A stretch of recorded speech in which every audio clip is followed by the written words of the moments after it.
I'm Dr. Divya, a research faculty here heading this battery lab, a center for excellence in battery engineering. Many faculties from ECE, biotechnology, chemistry and physics are constantly involved in research activities in various fields including corrosion, impedance, battery analysis, electrochemical and optical sensing. Using these facilities, many proposals have been submitted and our contribution doesn't end there.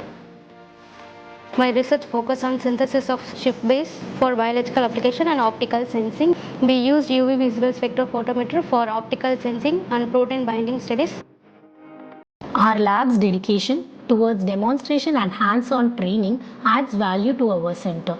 Consistent number of research scholars, graduates and postgraduates are benefited. I am doing my project work on sodium-ion battery. The anode and cathode materials are synthesized in our lab. The synthesized materials are tested for CV, CD and EIS in this battery lab. This lab is highly useful for my research studies.